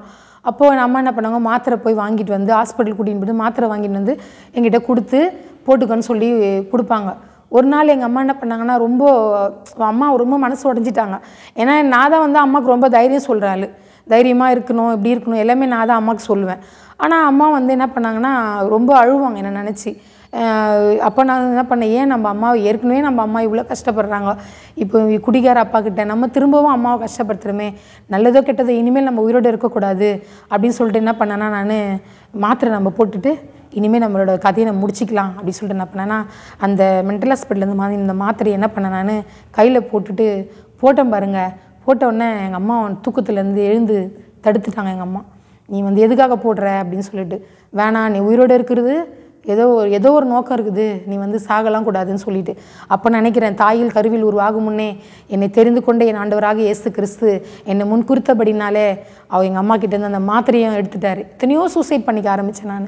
இருக்கக்கூடாது, நம்ம எதுக்காக தனியாக வாழணும், நம்ம வீட்டுக்காரர் இல்லை, நம்ம குழந்தை இல்லை, எல்லாரும் சந்தோஷமாக இருக்காங்க, நம்ம வீட்லேயும் பிரச்சனையாக இருக்குது, நம்மளால் பிரச்சனையாக இருக்குது, இன்னும் பிரச்சனை அதிகமாக தான் இருக்குது, நம்ம எதுக்காக வாழணும், நம்மளுக்கு வாழ்க்கையே வேணான்ட்டு எத்தனையோ முறை சூசைட் பண்ணிக்க போயிருக்கிறேன். ஆனாலும் கர்த்தர் என்னை முன்குறித்தபடினாலே இந்த நேரத்தில் வந்து உங்கள் மத்தியில் நான் சாட்சியாக உட்காரும்படி கர்த்தர் கிருபை செய்திருக்கிறார். கர்த்தர் நாம மகிமைப்படுவதாக. இப்படி இருந்த நேரத்தில் தான் எனக்கு வந்து ஏசப்பா யார் அப்படின்னு சுத்தமாக தெரியாது. அப்போயே எங்கள் அம்மா என்ன பண்ணுறாங்கன்னா, குறி கேட்குறதுக்கு எங்கள் அப்பாவும் எங்கள் அம்மாவும் போகிறாங்க. போயிட்டு ஏன் என் பொண்ணுக்கு இப்படி ஆச்சுன்னு கேட்குறதுக்கு அந்த மாதிரி போகிறாங்க. அப்போயும் வந்து யாருமே வந்து ஏசப்பா பற்றி எங்களுக்கு சொல்லலை. அப்போது வந்து திடீர்னு வந்து ஒரு நாள் வந்து என்னுடைய அத்தையோட கணவர் சுவிசேஷகர் கானா அந்தோனி, அவங்க வந்து காலங்கள் கடந்து போனதே பாடல் பாடியிருப்பாங்க. அவங்களாம் வந்து எங்களுக்கு முன்பதாகவே அவங்களாம் வந்து ரட்சிக்கப்பட்டாங்க. அப்போது எங்கள் அத்தை, எங்கள் மாமா, அவங்க ஃபேமிலியில் ரட்சிக்கப்பட்டாங்க. அவங்க வந்து திடீர்னு ஒரு நாள் வந்து என்ன சொல்கிறாங்கன்னா, நீங்கள் வந்து சர்ச்சுக்கு வந்து கூட்டின்னு போகலாம் அப்படின்னு சொல்லும்போது, எனக்கு பார்த்திங்கன்னா எந்த சொந்தத்தையும் பார்த்தாவே பிடிக்காது. ஏன்னா நம்ம எவ்வளோ தப்பு பண்ணிட்டோம், நம்ம எதுக்காக நம்ம இது பண்ணணும்னு சொல்லி என்ன பண்ணேன், நான் முகத்தில் துணியெல்லாம் போட்டு மூடிப்பேன். நம்ம இனிமேல் எதுவுமே அந்த மாதிரிலாம் பண்ணக்கூடாது, யாரையும் பார்க்கக்கூடாது, யார்கிட்டையும் பேசக்கூடாது அப்படி சொல்லிட்டு ரொம்ப வைராக்கியமாக இருப்பேன். வைராக்கியம் அப்படி ஒரு வைராக்கியமாக இருப்பேன் நான். அந்த மாதிரி தான் இருப்பேன் நான். அப்போது என்னாச்சுன்னா, திடீர்னு ஒரு நாள் வந்து வந்தாங்க. வந்துட்டு சர்ச்சு கூட்டின்னு போனோன்னு சொன்னாங்க. நான் வரமாட்டேன்னு சொல்லிவிட்டு நான் வந்து சொல்லிட்டு போயிட்டாங்க. நான் வரமாட்டேன்ட்டேன். அப்போது 2 வருஷம் கழித்து திரும்ப வந்து சொல்கிறாங்க, நீங்கள் சர்ச்சுக்கு வாங்க அப்படின்னு சொல்கிறாங்க. அப்பயே நான் வரல, நான் வரமாட்டேன், எங்கேயும் எந்த சர்ச்சையும் நான் வரமாட்டேன் சொல்லிட்டு மறுபடியும் எங்கள் வீட்டில் வந்து அதே மாதிரி அந்த செத்தவங்களை வச்சு வணங்குறது, அந்த சாமி கும்பிடுறது, பூ போடுறது, எல்லாமே பண்ணுறது. வெள்ளிக்கிழமை செவ்வாய்க்கிழமை பார்த்திங்கன்னா ஒரு கோயில் மாதிரி தான் அந்த வீடு இருக்கும். அப்படியே அந்த ஊதுபத்தி வாசனை அப்படியே ஆயிருக்கும். கற்பூரம் பார்த்திங்கன்னா இவ்வளோ பெரிய கட்டி வச்சுருப்பாங்க, அது பாட்டுன்னு எரியும். அப்படி தான் இருக்கும் வீடு பார்க்குறதுக்கு. இப்படி தான் ஒரு நரகமான வாழ்க்கை தான் அந்த நேரத்தில் எனக்கு இருந்துச்சு. அப்போ திடீர்னு ஒரு நாள் வந்து மாமா ரொம்ப கம்பல் பண்ணி, இல்லைம்மா நீங்கள் வந்து தான் அவனு வா, சர்ச்சுக்கு போகலாம், நம்ம உனக்கு பிடிச்சா போ, இல்லைனா வேணாம் அப்படின்னு சொன்னாங்க. சொல்லிட்டு நான் வரமாட்டேன் அப்படின்னு சொன்னோன்னே, இல்லை நீ வந்து தான் அவனை சொல்லிட்டு நான், அம்மா, தங்கச்சி, எல்லாம் அண்ணன் எல்லாருமே ஆட்டோவில் வந்து முகத்தை மூடிட்டு தான் நான் வந்து சர்ச்சுக்கு போனேன். நான் முகத்தை மூடிட்டு இருந்தேன். நான் இங்கேருந்து ஆட்டோவில் ஏறி போகும்போது உள்ள சர்ச்சில் போயிடணும். என்னோடய சபை வந்து ஐனாவரம் தமிழ் பாப்டிஸ்ட் சபை. அங்கே தான் வந்து நான் போனேன். அப்போது போனோடனே என்னுடைய பாஸ்டர் வந்து ரெவரண்ட் சாத் இஸ்ரேல் அவர் என்ன பண்ணாருன்னா, போனோடனே ஈவினிங் சர்வீஸ் தான் நாங்கள் போயிருந்தோம். அங்கே போனோடனே உள்ளே போனோடனே ஒரு வார்த்தை, உங்கள் துக்கம் சந்தோஷமாக மாறும் அப்படி சொல்லிட்டு. இப்படி திரும்பி பார்க்குறேன், உலகத்தில் உபத்திரம் உண்டு, ஆனாலும் திடன் கொள்ளுங்கள், நான் உலகத்தை ஜெயித்தேன் அப்படின்னு சொல்லி, நான் உன்னை விட்டு விலகுவதில்லை, கைவிடுதல், அநேக வசனம் வந்து இந்த சபையில் ஃபுல்லாக போட்டிருந்துச்சு. போட்டோடனே எனக்கு ஒன்றுமே புரியல. ஏசப்பா, அப்போ தான் நான் வந்து நான் கூப்பிட்றேன் ஏசப்பா அப்படின்னு சொல்கிறேன். என்ன ஆண்டவரே, இது வரைக்கும் இந்த வார்த்தைலாம் நான் பார்த்தது கூட கிடையாது, கேட்டது கூட கிடையாது, இவ்வளோ வார்த்தைலாம் இருக்குதுன்னு சொல்லிட்டு அழுகுறேன், தேம்பி அழுகுறேன். 4:30 மணிக்கு நாங்கள் போனோம். நைட்டு 10 மணி வரைக்கும் அழுகுறேன், பயங்கரமாக அழுகுறேன். அழுது அப்போது பாஸ்டர் என்ன சொல்லிட்டாருன்னா, விட்டுருங்க, இனிமேல் வந்து அந்த பாப்பாவை எதுவும் தொந்தரவு பண்ணாதீங்க, அது அழுது முடிக்கட்டும், இவ்வளோ பாரத்தை மனசில் வச்சுட்டு யாரால் சாப்பிட முடியும், யாரால் இருக்க முடியும், நல்ல நேரத்துக்கு அவங்க வந்திருக்காங்க அப்படி சொல்லிவிட்டு அப்போது அழுது முடித்த உடனே என்ன பண்ணார், ஜெபம் பண்ணிவிட்டு கையை வச்சு ஜெபம் பண்ணிவிட்டு எல்லாம் சொன்னார். உன் வாழ்க்கையெல்லாம் அப்படி இருந்தது, எல்லாமே ஆச்சு. நான் அப்போ தான் ஃபஸ்ட்டு போயிருக்கேன் சர்ச்சுக்கு. எனக்கு நடந்த எல்லா காரியத்தையுமே அவர் சொல்லிட்டார். சொன்னதுக்கப்புறம் நான் என்ன பண்ணேன், ஜெபம் பண்ணிவிட்டு முழங்கால் படிட்டு ஜெபம் பண்ணிவிட்டு, ஐயா நான் வந்து அடுத்த வாரத்துலேருந்து நான் சர்ச்சுக்கு வரேன் அப்படி சொல்லிவிட்டு, நானும் என் தங்கச்சி என்ன பண்ணுவோன்னா, இங்கேருந்து 23C பிடிச்சி ஐனாவரத்துக்கு போவோம் சர்ச்சுக்கு. அப்போ வீட்டுக்கு வந்த உடனே பார்த்திங்கன்னா, நான் வந்து ஸ்கூல் பருவத்தில் எப்படி நான் இருந்தேன், சிரிப்பு, ஒரே கலகலப்பு, ஸ்கூலில் பண்ணுற அரட்டை எல்லாமே, அதே மாதிரி நான் வீட்டுக்கு வந்த உடனே அன்னைக்கு எங்கள் அப்பா குடிச்சிட்ருக்காரு. எங்கள் அப்பா கிட்டே நான் பேசுகிறேன், தைரியமாக பேசுகிறேன். அவரை பார்த்தா பயந்துருந்தாள். நான் பேசுகிறேன், பா உட்காரு அப்படின்னு. என்ன மிரட்டுறாரு அவர், உட்காராங்க அப்படின்ட்டு. நான் ஏன்ப்பா உட்காரணும், எதுக்கு என்ன மிரட்டுறேன், நான்லாம் பயப்பட மாட்டேன், எதுக்குமா மிரட்டுறேன், என்ன நான் சர்ச்சுக்கு போயிட்டு வந்திருக்கேன், நான்லாம் பயப்பட மாட்டேன் அப்படி சொல்லிட்டு எங்கள் அப்பாட்ட சொன்னேன். எங்கள் அப்பா இல்லை, நீயா பேசுகிற அப்படின்னு கேட்டார் என்ன. ஆமாப்பா, எதுக்கு நான் பயப்படணும், நான் தப்பு பண்ணிட்டேன், எது தப்பு தெரியாமல் பண்ணிட்டேன், நான் இனிமேல் நான் எதை தவறும் பண்ண மாட்டேன் அப்படி சொல்லிட்டு எங்கள் அப்பா கிட்டே நான் சொன்னோன்னே, அவருக்கு ஒரே ஒரு விதமான சந்தோஷம் வந்துச்சு அவருக்கு. என்னடா சர்ச்சுக்கு போயிட்டு வந்து இவ்வளோ தைரியமாக பேசுது, நம்ம வந்து இத்தனை வருஷமாக நம்ம கைப்பிடியில் வச்சுருந்தோம் நம்ம பிள்ளைங்கள, நம்ம தப்பு பண்ணால் கூட நம்ம வந்து இப்படி மிரட்டி வச்சுருந்தோம், இன்றைக்கி அது தைரியமாக பேசுது அப்படின்னு சொல்லிட்டு இப்படி இருந்தது. அதுக்கு பிற்பாடு பார்த்திங்கன்னா அப்படியே வந்து ஆலயத்துக்கு ஈவினிங் சர்வீஸ்க்கு போக ஆரம்பித்தேன். அப்படியே ஆலயத்துக்கு கொஞ்சம் கொஞ்சமாக அப்படியே போக ஆரம்பித்தேன். வெளியில் வர ஆரம்பித்தேன். அப்படியே வெளியில் வந்து அப்படியே கொஞ்சம் கொஞ்சமாக வரும்போது ஒரு வேலை வந்து ஏசப்பா எனக்கு கொடுத்தாரு. அவரை சொந்த தெய்வமாக என் இருதயத்தில் நான் ஏற்றுக்கினேன். என் தெய்வத்தை போல் ஒரு இயேசுவை போல் ஒரு தெய்வங்க நிச்சயமாக நீங்கள் பார்க்குறவங்க அனைவருக்கும் தெரியும் என்னோடய பாடுகள் கஷ்டங்கள் எல்லாமே. ஆனாலும் அவரை போல் ஒரு ஜீவனுள்ள தெய்வம் இந்த உலகத்தில் இல்லைங்க. ஏசப்பா மட்டும்தாங்க ஒரு உயிருள்ள தெய்வம். நான் எங்கே போனாலும் சொல்லுவாங்க அவர் மட்டும்தான் உயிருள்ள தெய்வம். அப்படி எனக்கு வந்து ஒரு வேலை கொடுத்தாரு. ஜெபம் பண்ணேன், ஏசப்பா எனக்கு ஒரு வேலை கிடைக்கணும் ஆண்டவரே, நான் வேலைக்கு போகணுன்னு சொல்லிட்டு ஒரு சமையல் வேலை செய்யும்படியாய் ஏசப்பா உதவி செஞ்சார். சமையல் வேலைக்கு போயிட்டு அப்படியே வேலைக்கு போவேன். மறுபடியும் ஈவினிங் வந்து சர்ச்சுக்கு போவேன். அதன் பிற்பாடு பார்த்திங்கன்னா காலையில் சர்ச்சுக்கு போக ஆரம்பித்து சாயங்காலம் வந்து ஊழியத்துக்கு அப்படியே ஊழியத்தின் பாதைகள் அப்படியே வந்து ஏசப்பா வந்து முதல்ல வந்து மருத்துவமனை ஊழியத்தை செய்யும்படி கிருபை செய்தார். ட்ராக்ஸ் ஊழியம். அப்போ எங்கள் குழுவாக நாங்கள் என்ன பண்ணுவோம்னா சர்ச்சிலேருந்து எல்லோரும் கும்பலாக போவோம். நாங்கள் ஒரு 18 பேர் அப்படி போயிட்டு இருந்தோம். அப்புறம் வந்து கொஞ்சம் பேர் ஒரு 15 பேர் அப்படி போக ஆரம்பித்தோம். தவறாமல் என்ன பண்ணுவோன்னா வேலைக்கு போயிட்டு வந்துட்டு எல்லாம் முடிச்சுட்டு சர்ச்சுக்கு போயிட்டு வேலைக்கு போயிட்டு எல்லாம் முடிச்சுட்டு என்ன பண்ணுவோன்னா நாங்கள் ஊழியத்துக்கு போவோம். அந்த ஊழியத்தில் போகும்போது ஒரு சந்தோஷம் இருக்கும் பாருங்கள். எதுவுமே தெரியாதுங்க, வீடு தெரியாது, அம்மா அப்பா தெரியாது, எதுவுமே தெரியாது. என் ஏசப்பா மட்டும்தான் தெரியும் எனக்கு. என்னை போல் பாதிக்கப்பட்டவங்க இருப்பாங்க, என்னை போல் கஷ்டப்பட்டவங்க இருப்பாங்க, என்னை போல் கண்ணீரோடு இருப்பாங்க, என்னை போல் வியாதியோடு இருப்பாங்க, இப்படிலாம் நிறைய பேர் இருப்பாங்க. அப்போ பார்க்கும்போது அவங்களுக்கு ஜெபிக்கும் போது ஒரு உள்ளான ஒரு சந்தோஷம் அப்படி கிடைக்கும். ஜெபம் பண்ணிட்டு அவங்கக்கிட்ட கையை பிடிச்சி தொட முடியாத சூழ்நிலைலாம் இருப்பாங்க, அவங்கள தொட்டு ஜெபம் பண்ணிட்டு வருவோம் நாங்கள். இப்படி வரும்போது கர்த்தருடைய கிருபை நிமித்தமாக அப்படியே அவர் ஆசீர்வதித்தார். அப்படியே வேலைக்கு போனேன், அப்படியே ஊழியம் செஞ்சேன். பார்த்திங்கன்னா இயேசுவை ஏற்றுக்கிறதுக்கு முன்னாடி இத்தனை பாடுகள், இயேசுவை ஏற்றுக்கிட்டதுக்கு அப்புறம் ஒரு பாடுகள். அப்போது பாடுகள் இல்லாமல் பரலோகத்தில் நம்ம நுழைய முடியாது. ஏன்னா அப்போஸ்தலன் பவுல் கூட சொல்கிறாருல்ல, அவர் பாடு இல்லாமல் அவருடைய வாழ்க்கை கிடையாது. அப்போது வந்து வேலைக்கு போய்ட்டு இருக்கிற நேரத்தில் கீழே தடிக்கு தாங்க விழுந்தேன். அதுக்கு முன்பதாக ஒரு விஷயம் சொல்கிறேன் உங்களுக்கு. என்ன அப்படின்னா, என் கணவர் இறந்தப்போ வந்து அந்த குழந்தை வந்து அபார்ஷன் ஆகிடுச்சு. எனக்கு சொல்லியிருந்தால முன்னாடி உங்ககிட்ட. அப்போ அபார்ஷன் ஆனதுக்கப்புறம் 2 மார்லேயும் வந்து கட்டி வந்துருச்சுங்க. கட்டி வந்த உடனே அந்த 2 மார்லேயும் கட்டி வந்தோடனே அம்மா கிட்டே போய் சொல்கிறேன், அம்மா 2 கையும் தூக்க முடியலம்மா, என்னம்மா பண்ணுறது அப்படின்னு சொன்னோன்னே 2 கட்டியும் வந்து ஒரு மாரில் 6 மாதத்துக்கு முன்னாடி, இன்னொரு மாரில் 6 மாதத்தில் இந்த ரைட்டிங் சைடில் வந்து 2 ஆப்ரேஷன் பண்ணி அந்த கட்டியை எடுத்தாங்க. அப்போ கூட வந்து எந்த தெய்வம் எங்களுக்கு கை கொடுக்கல. அப்பயே நாங்கள் அந்த இந்துவில் தான் இருந்தோம், எந்த தெய்வம் எங்களுக்கு கை கொடுக்கல. அப்போ அந்த ஆப்ரேஷன் நடக்கும்போது கூட கர்த்தர் என்னை முன்குறித்தபடினாலே அந்த கட்டியை கூட கர்த்தர் நார்மலாகும்படி கேன்சரு அப்படி என்னென்னமோ பயங்காட்டினாங்க அங்கே வீட்டாண்டு இருக்கோம் எல்லாருமே. ஆனால் கர்த்தர் கிருபையினால் அப்பயே முன்குறித்தபடினாலே கர்த்தர் என்னை தெரிந்து கொள்ளப்பட்டபடினாலே அந்த கட்டி கூட எனக்கு நார்மல் ஃபைப்ராய்டு கட்டி ஒன்றும் இல்லை அப்படின்னு வந்துருச்சு. அதுக்கப்புறம் பார்த்திங்கன்னா திரும்பவும் ஊழியத்தின் பாதையில் அப்படியே போயிட்டே இருந்தேன். போயிட்டுருக்கும்போது மறுபடியும் கீழே விழுந்து 3 எலும்பு நொறுங்கி டிஸ்க்கு கட்டாயி உணர்வு நரம்பு கட்டாயி ஆயிடுச்சு. வேலைக்கு போகிற நேரத்தில் காலையில் எந்திரிக்கிறேன், சமையல் வேலைக்கு 6 மணிக்கு போகணும்ல, எந்திரிச்சு போகலாம் அப்படின்னு சொல்லிட்டு போகும்போது பார்த்திங்கன்னா திரும்ப அந்த எலும்பு என்ன ஆச்சுன்னா வலிக்க ஆரம்பிச்சிட்டு இந்த லெஃப்ட் ஹேண்ட் சைட் காலும் ரைட் ஹேண்ட் சைட் காலும் வந்து நடக்க முடியாமல் ஆயிடுச்சு. எனக்கு எந்திரிக்கவே முடியல, நிற்க முடியல, ஒன்றுமே முடியல என்னால். என்னடா இது அப்படின்னு சொல்லிட்டு பார்த்தா ஸ்ட்ரெயிட்டாக ஹாஸ்பிட்டல் கூட்டின்னு போயிட்டாங்க. என்ன எங்கள் அண்ணன், எங்கள் மாமா, எங்கள் இன்னொரு அண்ணன் எல்லாருமே கூட்டின்னு போயிட்டாங்க. கூட்டின்னு போனதுக்கப்புறம் அங்கே ஹாஸ்பிட்டலுக்கு போனோடனே டாக்டர் என்ன சொல்லிட்டாருன்னா, இவங்களுக்கு எலும்பில் வந்து அடிபட்டுருக்குது, அதனால் இவங்களுக்கு எந்த ஒரு சொரணையும் கிடையாது, இவங்களை வந்து வச்சு பார்க்கணும், ஃபிட்ஸ் வருன்றதுனால இவங்களை வந்து வச்சு பார்க்கலாம் அப்படின்னு சொல்லிட்டு சொன்னாங்க. சொன்னதுக்கப்புறம் நான் என்ன பண்ணேன், அந்த ஹாஸ்பிட்டலில் ஜெபம் பண்ணேன். ஏசப்பா, எவ்வளோ கஷ்டத்துலேயும் உபத்திரவத்துலேயும் என்னை வந்து நீங்கள் தெரிஞ்சிட்டீங்க, என்னை நீங்கள் காப்பாற்றி என்னை எடுத்துகிட்டு வந்தீங்க. என் உயிர் நானே எத்தனை முறை மறிக்கணும்னு நினச்சேன், அதனால் என்னை மறிக்க முடியல. எனக்கு ஜீவனை கொடுத்து என்னை பாதுகாத்து உங்களை ஊழியத்தை செய்யும்படி கூட என்னை உதவி செஞ்சீங்கப்பா. ஆனாலும் கூட இப்போ வந்து எனக்கு டாக்டர் இவ்வளோ ப்ராப்ளம் சொல்கிறாரு, இவ்வளோ ப்ராப்ளத்தில் 4 லட்ச ரூபா செலவாகும்னு சொல்கிறாரு. எனக்குன்னு யாருமே இல்லை ஆண்டவரே. என் கணவனுக்கு வந்த பணத்தை கூட பிடுங்கிட்டு போயிட்டாங்க. எங்கள் அப்பா அம்மா கிட்ட செலவு பண்ணுற அளவுக்கும் என்கிட்ட இல்லை.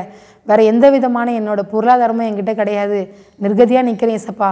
ஆனால் ஒன்றே ஒன்று மட்டும் நான் நம்புகிறேன் ஆண்டவரே, என்னை நீங்கள் சாட்சியாக வைப்பீங்க, எனக்கு நீங்கள் ஜீவனை கொடுப்பீங்க ஆண்டவரே சொல்லிட்டு நான் அந்த படுக்கையிலே அழுது ஜெபம் பண்ணி அழுகுறேன். ஏசப்பா எனக்கு எப்படியாவது நடக்க உதவி செய்யுங்க ஆண்டவரே அப்படின்னு சொல்லிட்டு.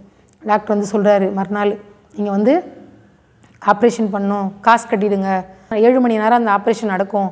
அந்த ஆப்ரேஷனில் வந்து போனில் வந்து ஒரு நம்ம கறி வெட்டினா துண்டு எப்படி அந்த எலும்பு துண்டெல்லாம் செதுறமோ அந்த மாதிரி செதறி இருக்குது உங்களோட முதுகில். அதனால் வந்து அதெல்லாம் சரி பண்ணி உங்களுக்கு 7 மணி நேரம் அந்த ஆப்ரேஷன் ஓப்பன் சர்ஜரி பண்ணணும் அப்படின்னு சொல்லிட்டார். அப்போ எனக்கு ஒன்றுமே புரியல. ஏசப்பா உலர்ந்த எலும்புகளை உருவாக்குற தெய்வம் நீங்கள் இல்லவா சுவாமி? எதுவாக இருந்தாலும் உங்களுடைய சித்தத்துக்கு ஒப்பு கொடுக்குற ஆண்டவரே. உங்கள் சித்தத்தின்படியாக கூட இந்த ஆப்ரேஷன் நடக்கணும்னு சித்தமாக இருந்தால் ஆனால் என்னை சாட்சியாக வைங்கன்னு சொல்லி ஜெபம் பண்ணிட்டேன். அப்போது டாக்டர் என்ன சொல்லிட்டாருன்னா, ஒரு 2 நாள் கழிச்சு உங்களுக்கு ஆப்ரேஷன் அப்படி சொல்லிட்டாரு. அப்போ ஆப்ரேஷன் நடந்துச்சு. அப்போ என்ன 7 மணி நேரம் அந்த ஆப்ரேஷன் நடந்தது. வீட்டில் பாவம் எல்லாரும் பதறி போயிட்டு பயந்துட்டு கஷ்டத்தோடு இருந்தாங்க. அப்போ அந்த பணத்தேவைகள் எப்படி எனக்கு வந்தது, நான் எப்படி அதை சந்தித்தேன் எனக்கு தெரியாது. எங்கள் ஓனர் அம்மா ஒரு தொகை கொடுத்தாங்க. எனக்கு என்னோடய ஊழியத்தில் வர என்னோடய ஃப்ரெண்ட்ஸ் எல்லாம் ஒரு தொகை கொடுத்து அந்த ஆப்ரேஷன் செய்யும்படி கூட கர்த்தர் உதவி செய்தார். அது மட்டும் இல்லாமல் நடக்கவே முடியாது உங்களாலன்னு சொல்லிட்டார். 1.5 மாதம் வந்து பார்த்திங்கன்னா ஆப்ரேஷன் பண்ணி இசபெல் மருத்துவமனையில் தான் 1.5 மாதமாக நான் அங்கே தான் இருந்தேன். அந்த இருக்கும்போது கூட அப்பயும் ஜெபம் தான். ஏசப்பா நீங்கள் நன்மை செய்கிற தெய்வம் இல்லைவா ஆண்டவரே, இது எல்லாம் லேசான காரியம் ஏசப்பா, உங்களுக்கு என்னை சீக்கிரமாக நடக்க வைங்க ஆண்டவரே, உங்களுக்கு ஊழியம் செய்ய வேணாமா, நான் உங்களுக்கு ஊழியம் செய்யணும் ஆண்டவரே அப்படி சொல்லிட்டு. அப்போது கர்த்தருடைய கிருபை நிமித்தமாக எழுந்து நடக்கவே முடியாது அப்படின்னு சொன்னாங்க. அப்போது என்ன பண்ணிட்டார் டாக்டர், தயவு செஞ்சு நீங்கள் வந்து எதுவுமே நீங்கள் நடக்கலாம் ட்ரை பண்ணக்கூடாது, ஸ்ட்ரெச்சரில் தான் நீங்கள் வீட்டுக்கு போகணும் அப்படின்னு சொல்லிட்டு. நாங்கள் இருக்கிறது பார்த்திங்கன்னா தேனாம்பேட்டை ஸ்லம்பில் தான் நாங்கள் இருக்கோம். நான் இருக்கிற வீடு 4வது மாடி தான். அப்போ தான் வந்து சேர் வச்சு தான் என்னை வந்து என்ன பண்ணாங்கன்னா மேலே தூக்கிட்டு போனாங்க. மேலே தூக்கிட்டு போயிட்டு பார்த்திங்கன்னா அங்கே தான் இருப்போம், பெட்டில் தான் படுத்த படிக்கையாக தான் இருக்கணும். ஒரு 1.5 வருஷம் நீங்கள் படுத்த படிக்கையாக இருக்கணும் அப்படின்னு டாக்டர் சொல்லிட்டாரு. காலெல்லாம் அசைக்கக்கூடாது அப்படின்லாம் சொல்லிட்டார். ஆனால் நான் அவ்வளோ நாள்லாம் இல்லை. அப்போ நான் ஜெபம் பண்ணுறேன், ஏசப்பா நான் படுத்திருந்தா எப்படியான்ற நான் ஊழியம் செய்ய முடியும், எனக்கு எப்படியாவது நீங்கள் ஜீவனை கொடுங்க அப்படின்னு சொல்லிட்டு ஏசப்பாட்ட போராடிட்டே இருப்பேன். எனக்கு எப்படியாவது ஜீவனை கொடுத்து எனக்கு வந்து நீங்கள் ஹாஸ்பிட்டலுக்கு கூட்டின்னு போங்க அப்படின்னு சொல்லிட்டு. கர்த்தரோட கிருபை நிமித்தமாக 1.5 வருஷம் ஆகும்னு சொன்ன டாக்டர் மத்தியில் நான் வந்து 8 மாதத்துல என்ன பண்ணேன், நான் நடக்க ஆரம்பித்தேன், படிக்கட்டு இறங்க ஆரம்பித்தேன், படிக்கட்டு ஏற ஆரம்பித்தேன். அப்போது டாக்டர் கேட்டார், எப்படி வந்த எப்படி போனேன் அப்படி சொன்னார். அப்போ நான் சொன்னேன், சார் நடந்து தான் சார் வந்தேன், நடந்து தான் போனேன் அப்படி சொல்லிட்டு. அப்போது சொன்னார், ரொம்ப கேர்ஃபுல்லாக இருக்கணும், உனக்கு வந்து பின்னாடி ஓப்பன் சர்ஜரி பண்ணியிருக்கோம், 3 எலும்பு உடஞ்சி நொறுங்கிடுச்சு, டிஸ்க்கு கட் ஆகிடுச்சு, அப்புறம் வந்து நரம்பு வந்து கட் ஆகிடுச்சு, ரொம்ப சிவியராக அந்த ஆப்ரேஷன் பண்ணியிருக்கேன், தயவு செஞ்சு அலட்சியமாக இருந்துடாது அப்படி சொன்னார். சரிங்க சார், அவர்கிட்ட சரிங்கன்னு சொல்லிவிட்டு மறுபடியும் என்ன பண்ணேன்னா, நான் வேலைக்கு போனால் தானே நமக்கு சாப்பாடு, வேலை இல்லைன்னா நமக்கு யாருமே கிடையாது. அப்போ என்ன பண்ணேன்னா, நான் திரும்பவும் மொல்லமாக நடந்து வேலைக்கு போக ஆரம்பித்தேன். அதே நான் செய்கிற இஸ்லாமிய குடும்பத்தில் தான் அந்த வேலை நாங்கள் போய் செஞ்சு இன்னமும் அங்கே தான் செஞ்சிட்ருக்கேன். அங்கே போய் செஞ்சுட்டு அதன் பிற்பாடு பார்த்திங்கன்னா அப்படியே நான் வந்து வருவேன். என்னோடய சம்பாதியத்தில் தான் நான் என்னோடய தேவைகள், என்னோடய ஊழிய தேவைகள், எல்லா தேவைகளையும் கர்த்தர் சந்தித்துட்டே வந்தார். அப்படியே ஊழிய பாதை மறுபடியும் பார்த்திங்கன்னா 2015 18 வரைக்கும் பயங்கரமான ஓட்டங்கள் தான், அதிகமான ஓட்டங்கள் தான், நிறைய வரும். ஊழியத்துக்கு ஓடுவேன், எங்கேனாலும் கூப்பிட்டா ஊழியத்துக்கு ஓடிடுவேன், அவ்வளோ ஒரு ஆசையாக இருக்கும் எனக்கு, போயிடுவேன். 2018 பார்த்திங்கன்னா அப்படியே ஒரு திரும்ப கீழே விழுந்து அதுக்கு மேலே ஒரு மேல் எலும்பில் வந்து பெரிய ஒரு கிராக்கு, இந்த அளவுக்கு பார்த்திங்கன்னா பெரிய கிராக்கு விழுந்துருச்சு. அப்போ மறுபடியும் 2 கால சேலை இருந்து போயிடுச்சு எனக்கு.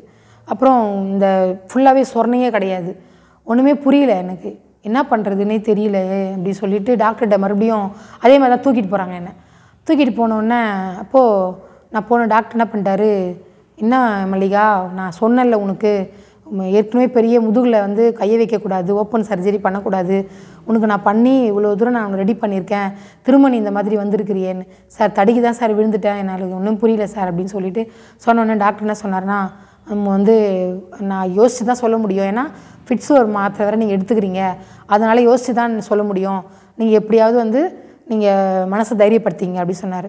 நான் எனக்கு தெரிஞ்சதெல்லாம் ஜெபம் மட்டும்தான், எனக்கு தெரிஞ்சாலும் ஏசப்பா மட்டும்தான். நான் எந்த தெய்வத்தை போய் நான் வணங்க முடியும், என் தெய்வம் உயிருள்ள தெய்வம் அவர் மட்டும்தான் எனக்கு. அதனால் நான் என்ன பண்ணேன்னா, ஏசப்பா முதல்லையே இவ்வளோ பெரிய ஆப்ரேஷன் தொண்டை ஆப்ரேஷனில் சுகத்தை கொடுத்தீங்க, 2 மார்லேயும் 3 ஆப்ரேஷன் அதில் சுகத்தை கொடுத்தீங்க, அப்புறம் பின்னாடி முதுகில் ஒரு ஆப்ரேஷன் பெரிய ஆப்ரேஷன் சுகத்தை கொடுத்தீங்க. இது உங்களால் முடியும் ஆண்டவரே, ஏசப்பா எப்படியாவது தயவு பண்ணுங்கன்னு சொல்லிட்டு எங்கள் அப்பா கிட்ட கெஞ்சி கேட்பேன் நான். ஏசப்பா எனக்கு உதவி செய்யுங்க ஆண்டவரே, எனக்கு யாருமே இல்லைப்பா, 3.5 லட்சம் கட்டணும்னு டாக்டர் சொல்லிட்டு போயிட்டார் ஆண்டவரே, நான் என்ன பண்ணுவேன், எனக்கு யாருமே இல்லையே, கணவனும் இல்லை, எனக்கு பிள்ளைங்களும் கிடையாது, அப்பா அம்மாவும் கொடுக்குற நிலைமையில இல்லை, அண்ணனும் கொடுக்குற நிலைமையில இல்லை, எனக்கு எப்படியாவது உதவி செய்யுங்க ஆண்டவரே அப்படின்னு சொல்லிட்டு என் ஆண்டவரை பிடிச்சி நான் அப்படியே பாதத்தில் பைபிள் என்ன பண்ணுவேன்னா என் நெஞ்சோடு வச்சு அணைச்சிட்டு அப்படியே ஜெபம் பண்ணுவேன். ஏசப்பா உதவி செய்யுங்கன்னு. கர்த்தருடைய கிருபை நிமித்தமாக என்னை வேலை செய்கிற இடத்துலேருந்து அவங்க ஒரு சின்ன ஒரு தொகை கொடுத்தாங்க, என் ஃப்ரெண்ட்ஸ் கொடுத்தாங்க, மற்ற இடத்துலலாம் என்ன பண்ணேன், நானே கேட்டேன் எனக்கு ஆப்ரேஷன் அப்படி சொல்லிட்டு. அப்போது அவங்களும் கொடுக்க ஆரம்பித்தாங்க. கொடுத்த உடனே அந்த தேவைகள்லாம் கர்த்தர் கிருபையாக நேர்த்தியாக சந்தித்தார்.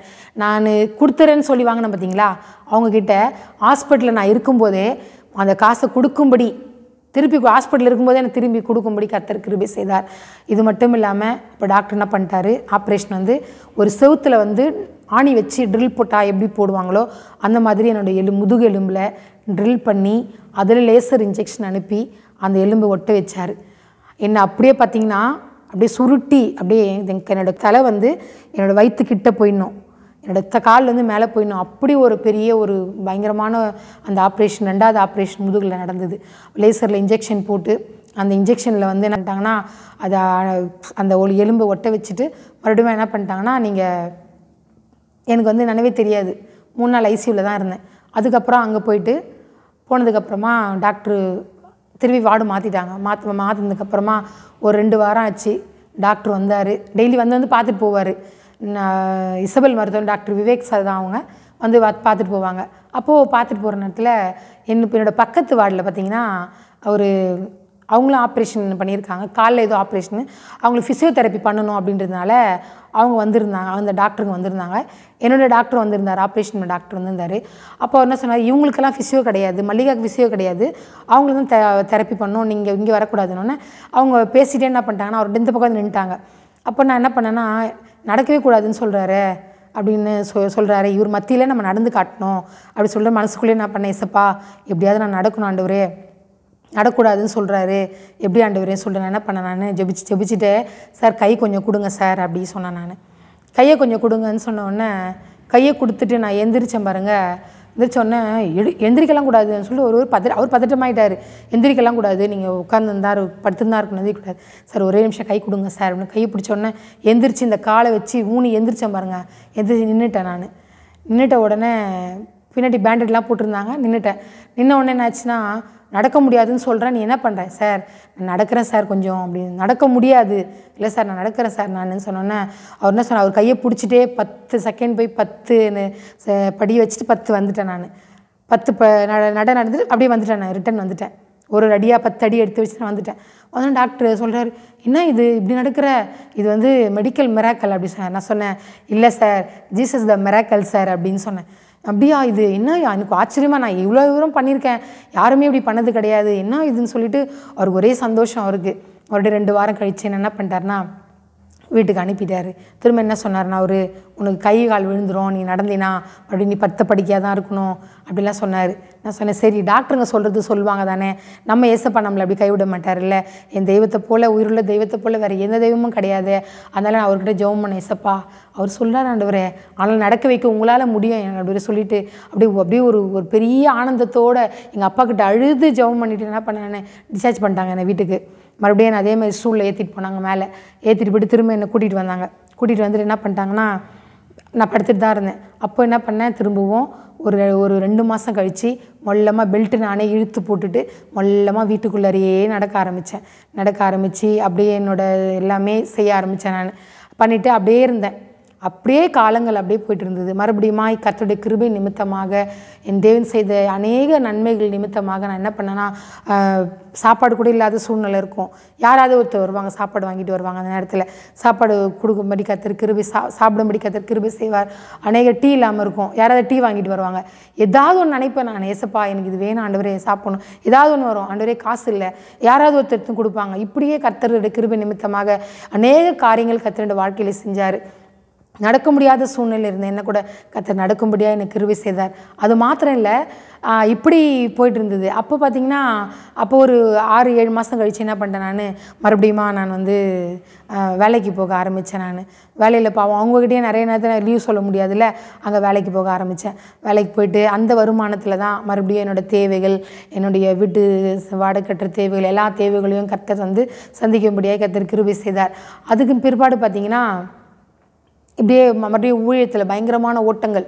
அந்த 2 ஆப்ரேஷன் பண்ணி ஒரு ரெஸ்ட்டு, மறுபடியும் ஊழியத்தில் அப்படியே பயங்கரமாக ஓடிட்டே இருந்தேன். நான் ஊழியத்தில் ட்ராக்ஸ் ஊழியம், ஹாஸ்பிட்டல் ஊழியம் அப்படியே போயிட்டே இருந்தேன். நான் அதுக்கு பிற்பாடு பார்த்திங்கன்னா ஒரு அந்த ஆப்ரேஷன் பண்ணி அடுத்த மறு வருஷத்துலேருந்து ப்ளீடிங் ஆக ஆரம்பிச்சிது. எனக்கு ப்ளீடிங் ஆக ஆரம்பித்தோடனே அப்படியே தொடர்ந்து இருந்தது. சரி, சும்மா நம்ம ஹாஸ்பிட்டல் போக வேணாம், நம்ம வந்து ஏசப்பா ஒரு சுகத்தை கொடுப்பார் நம்மளுக்கு அப்படின்னு சொல்லிட்டு என்ன பண்ணேன், நான் அந்த டாக்டர்கிட்ட போகாமையே நான் வந்து அப்படியே போயிட்டுருந்தேன்.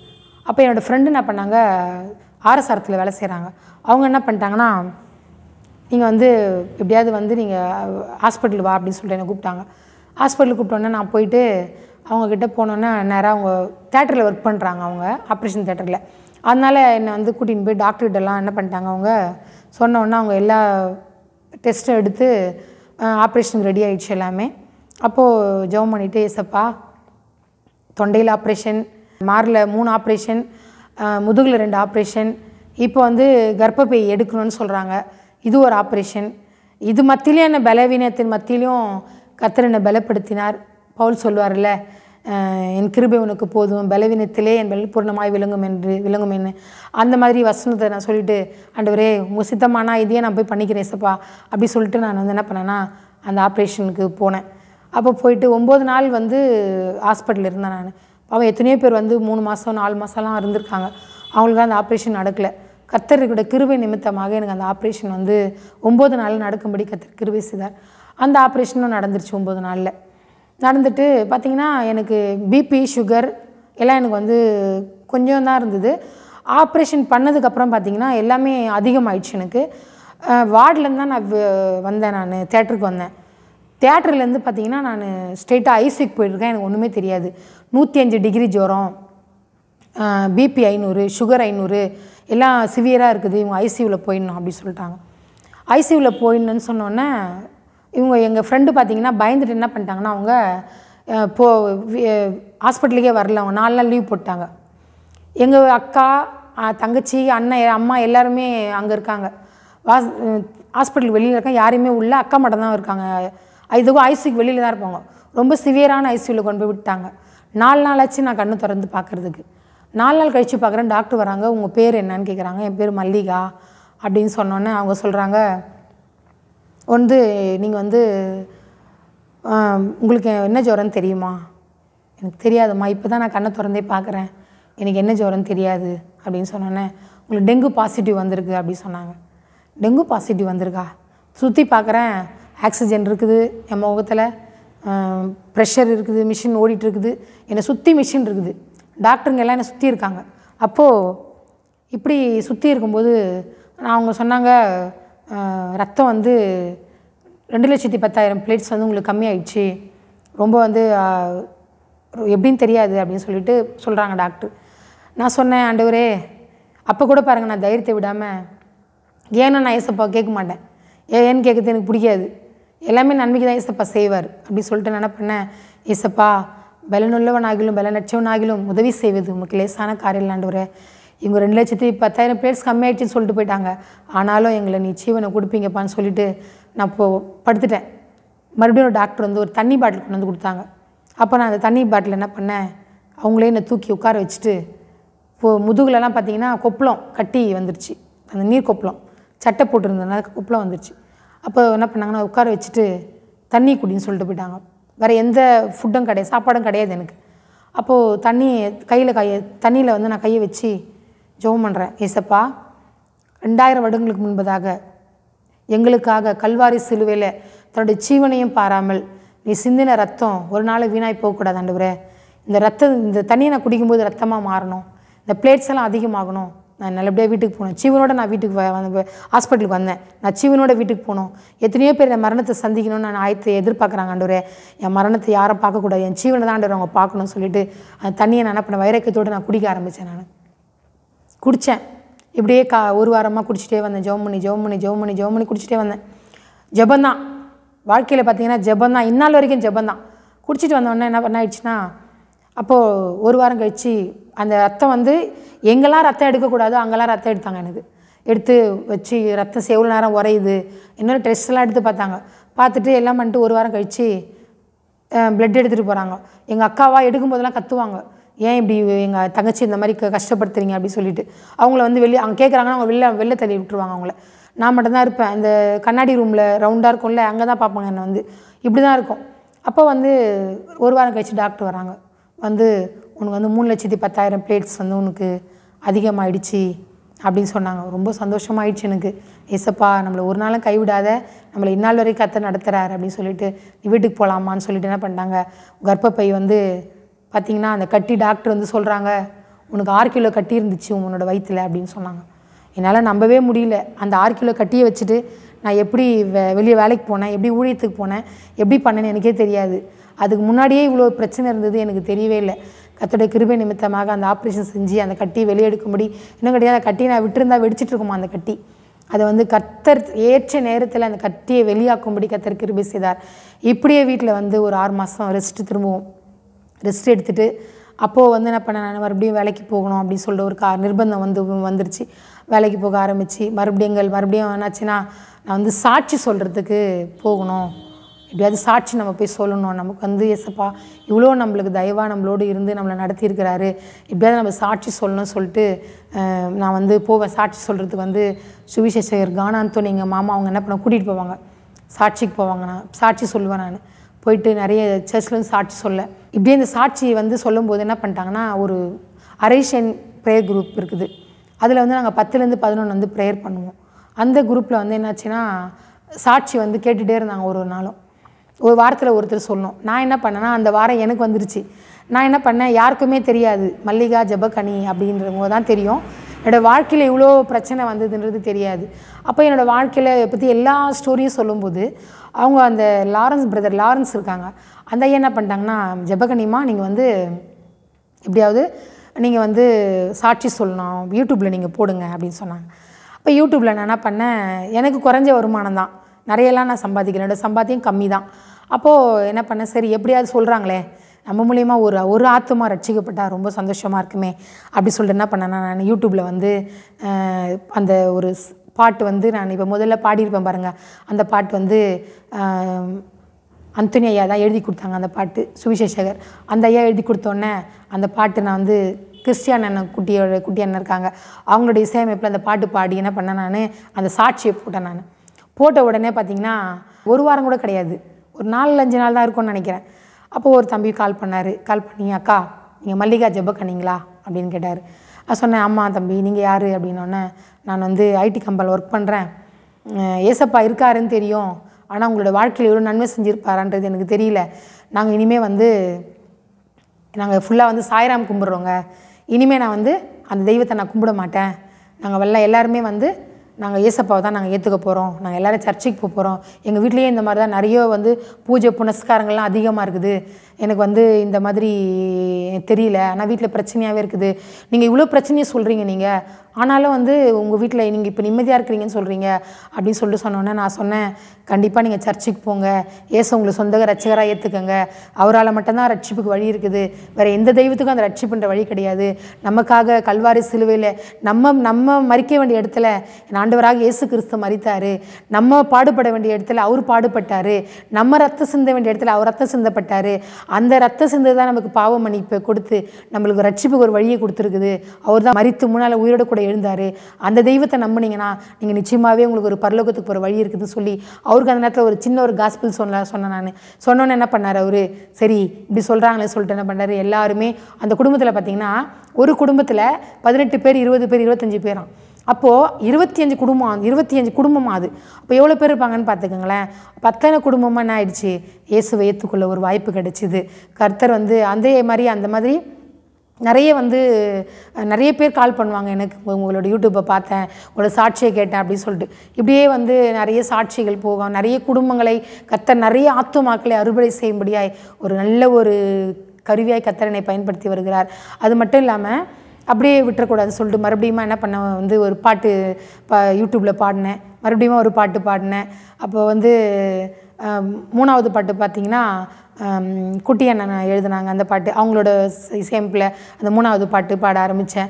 அப்போ வந்து 2வது பாட்டு வந்து பார்த்திங்கன்னா அந்தோனியா சுவிசேஷகர் அவர் எழுதி கொடுத்த அந்த பாட்டு பாடவும் கர்த்தர் கிருபை செய்தார். அப்போ யூடியூப்பில் அதாவது மல்லிகாவாக இருந்த எண்ணெய் கர்த்தர் ஜெபக்கனியாய் மாற்றி இப்பேற்பட்டதான ஆத்துமாக்களை அறுவடை செய்யும்படியாய் கர்த்தர் என்னை உருவாக்கி இருக்கிறார். அப்போது நான் இந்த பேர் வச்சதுக்கு எங்கள் பாஸ்டர்கிட்ட பயங்கர சண்டை போட்டேன். நான் ஐயா என்னென்னவோ இங்கே நல்லா ஃபேஷனாக பேர் வைக்கிறாங்க, எனக்கு போய் ஜெபக்கனின்னு வச்சுக்கிறீங்களையா, எதுக்குங்க அந்த பேர் அப்படி சொல்லும்போது அவர் சொன்னார், 3 முறை போனேன் அவர்கிட்ட பேர் மாற்றிங்க ஞானஸ்தானம் கொடுக்கும்போது, 3 முறையும் கிடையாது, உனக்கு இதே பேர் தான் ஜெபக்கனி அப்படி சொல்லிட்டு அனுப்பிச்சிட்டாரு. நீங்கள் மல்லிகாவாக இருந்தேன், என்ன எங்கேயோ ஸ்லம்பில் இருந்தேன், எங்கே எந்த இடத்துலையோ இருந்தேன் நான், ஆனால் கர்த்தரோட கிருபை நிமித்தமாக உங்கள் மத்தியிலே ஒரு ஜெபக்கனியாய் பேசும்படி கர்த்தர் கிருபை செய்திருக்கிறார். அநேக ஆத்துமாக்களை திரளான ஆத்துமாக்களை அறுவடை செய்யும்படியாய் கர்த்தர் வல்ல கருவியாய் எடுத்து பயன்படுத்துகிறார்.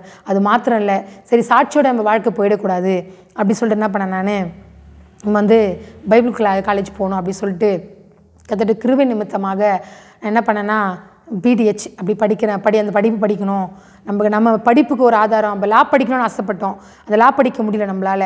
அப்போ நம்ம வந்து இந்த படிப்பாக தான் நம்ம படிக்கணும், ஆண்டவரை பற்றின முழு விவரம் நம்ம தெரிஞ்சுக்கணும், அந்த ஒரு ஆராய்ச்சி நம்ம படிக்கணும் நம்ம சொல்ல அந்த தாகம் எனக்குள்ளே இருந்துச்சு. அப்போ நான் வந்து அந்த பிடிஹெச் படிக்கணும் அப்படின்னு சொல்லிட்டு கர்த்தருடைய கிருபை நிமித்தமாக என்னோட பைபிள் டீச்சர் வந்து ரெவரண்ட் டாக்டர் பிலிப் சாலமன் ஐயா தான் வந்து பைபிள் ஸ்காலர்.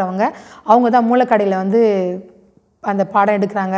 நான் என்னோடய வீடு தேனாம்பேட்டையிலேருந்து நான் மூலக்கடை வரைக்கும் போயிட்டு 2 வீலரு எந்த டாக்டர் நடக்க முடியாது சொன்னாங்களோ கர்த்தருடைய கிருபை நிமித்தமாக 2015 2 வீலர் ஓட்டும்படி கர்த்தர் கிருபை செய்தார்.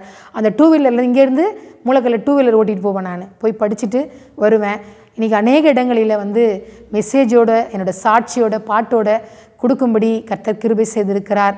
கர்த்தர் நாம மகிமைப்படுவதாக. கர்த்தர் செய்த நன்மைகள் ஏராளம் என்னோடய வாழ்க்கையில்.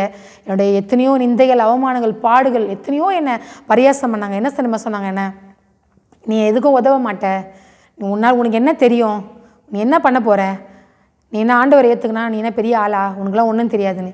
இன்றைக்கி என்னை வந்து அநேக இடங்களில் கர்த்தர் என்னை ஒரு வல்ல கருவியாக எடுத்து பயன்படுத்தி வருகிறார். என் நிமித்தமாக எத்தனையோ ஆத்துமாக்கள் எழும்பும்படியாய் கர்த்தர் கிருபை செய்திருக்கிறார். எத்தனையோ குடும்பங்களை சமாதானத்துக்குள்ளாய் கர்த்தர் வழிநடத்தி வருகிறார். அது மாத்திரம் இல்லை, நான் வந்து செய்தி கொடுக்கணும்னு வாஞ்சி எனக்கு செய்தி கொடுக்கும்படியாய் கூட கர்த்தர் கிருபை செய்திருக்கிறார். கர்த்தர் செய்த எல்லாவித நன்மைகளுக்காய் கர்த்தரை நான் ஸ்தோத்திரிக்கிறேன். அது மாத்திரம் இல்லை, அப்பா 2017 மரிச்சிட்டாரு. அம்மா அப்படியே இருந்தாங்க எங்களோட. நாங்கள் வந்து அம்மாவோட கூட அப்படியே இருந்துகிட்டு இருந்தோம். அதுக்கப்புறம் பார்த்திங்கன்னா அம்மாவுக்கு இடைப்பட்ட நாட்களில் வந்து ஒரு 3 மாதத்துக்கு முன்பதாக கேன்சர் வந்துருச்சு. அம்மாவுக்கு எந்த பழக்கமும் கிடையாது, அம்மா சந்தோஷமாக இருந்த நாட்களும் கிடையாது, கேன்சர் வந்துருச்சு. அப்போது வந்து நான் வந்து என்ன பண்ணேன்னா, நான் வந்து கீழே உட்கார்ந்தா எந்திரிக்க முடியாது, சேரில் தான் உட்காரணும், இப்படி தான் என்னோடய சூழ்நிலை. ஆனாலும் நான் என்ன பண்ணேன், கர்த்தருடைய கிருபை நிமித்தமாக டெஸ்ட்டுக்கு போகும்போது எங்கிட்ட வந்து டாக்டர் இந்த மாதிரி கேன்சர்னு சொன்னாங்க. எங்கிட்ட பண வசதியும் அவ்வளோவா கிடையாது, ஒன்றுமே இல்லை. அப்போ இருந்த நாட்களில் வந்து இந்த ஜெபம் ஏசப்பா கிட்ட, ஆண்டவரே அவங்களுக்கு இந்த நோய் இருக்குன்னு தெரிஞ்சால் அவங்க உயிரோடு இருக்க மாட்டாங்க ஏசப்பா, அவங்க எப்படியாவது வந்து தற்கொலைக்கு முயற்சி பண்ணுவாங்க, அந்த மாதிரி ஒன்று கேரக்டர், அவங்க எப்படியாவது ஜீவனை கொடுங்க ஆண்டவரே சொல்லிட்டு ஒரு நாள் என்ன பண்ணேன், முழங்காலில் படிட்டு ஒரு 12:30 மணி இருக்கும், முழங்கால் போட்டு 12:30 மணிக்கு போட்டேன், 4:30 மணி வரைக்கும் ஜெபம் பண்ணேன். முழங்காலே நின்று அழுது ஜெபம் பண்ணேன், எங்கள் அம்மாவை சுகமாக்குங்க ஆண்டவரே, எங்கள் அம்மாவுக்கு நீங்கள் சுகத்தை கொடுங்கன்னு சொல்லி ஜெபம் பண்ணிவிட்டு கர்த்தருடைய கிருபை நிமித்தமாக அந்த கரண்ட்டெல்லாம் வச்சாங்க. அம்மாவுக்கு 35 கரண்ட் வச்சாங்க, கீமோ கொடுத்தாங்க. பயங்கர அலைச்சல்கள், பண தேவைகள், 3.25 லட்ச ரூபா பண தேவை, ஒன்றுமே புரியல. ஆனாலும் கர்த்தருடைய கிருபை நிமித்தமாக அந்த தேவைகளையும் கர்த்தர் சந்திக்கும்படி கர்த்தர் கிருபை செய்தார். பாருங்கள், உங்களுடைய வாழ்க்கையில் கூட இப்பேற்பட்ட சூழ்நிலை இருந்தால் எஸ்ன்ற தெய்வம் இருக்காங்க, அவங்கள நீங்களும் மற்றவங்களுக்கு சொல்லுங்கள், அவங்கள சொந்த ரட்சிகராக ஏற்றுக்கங்க. எங்கள் அம்மாவை நான் அப்போ எங்கள் அம்மாவை வந்து அவர்கிட்ட ஒப்படைச்சு நான் ஜெபம் பண்ணேன், ஒப்பு கொடுத்து ஜெபம் பண்ண, ஆண்டவரே எங்கள் அம்மாவுக்கு ஜீவனை கொடுங்க ஆண்டவரே, எங்கள் அம்மா எந்த சந்தோஷத்தை எங்கள் அம்மா அனுபவிக்கல, எங்கள் அம்மா இந்த குறைஞ்ச காலம் இருக்க வரைக்கும் எங்கள் கூட சந்தோஷமாக இருக்கணும் ஆண்டவரேன்னு சொல்லிட்டு ஜெபம் பண்ணேன்.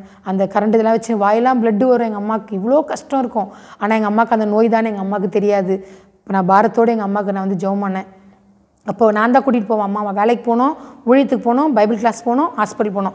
இப்படி போயிட்டு இருந்த நேரத்தில் எங்கள் அம்மாவுக்கு அந்த கரண்டெல்லாம் வச்சு முடிச்சுட்டு எல்லா கிருபையும் என் கர்த்தர் கொடுத்து எங்கள் அம்மாவுக்கு சுகத்தை கொடுத்தார். அது மட்டும் இல்லை, எங்கள் அம்மா வந்து இப்படியே போயிடக்கூடாது, என் குடும்பம் ரட்சிப்பு இல்லாமல் போயிடக்கூடாதுன்னு சொல்லிட்டு நான் என்ன பண்ணேன், எங்கள் அம்மாவுக்கு ஒப்பு கொடுத்தேன். ஆண்டவரே குளிக்கக்கூடாது, எப்போ டாக்டர் குளிக்கலான்னு சொல்கிறாரோ அந்த நேரத்தில் மறுநாள் போய் நான் வந்து ஞானஸ்தானம் கொடுக்கணும்னு சொல்லிட்டு டாக்டர் என்ன பண்ணிட்டாருன்னா நீங்கள் குளிக்கலாம் அப்படின்னு சொன்னார். உடனே என்ன பண்ணேன், எங்கள் அம்மாவை என் சபை போதுகிட்ட போய் சொல்லிவிட்டு உடனே எங்கள் அம்மாவை கூட்டிகிட்டு போயிட்டு ஞானஸ்தானம் எங்கள் அம்மாவை எடுக்க வச்சேன்.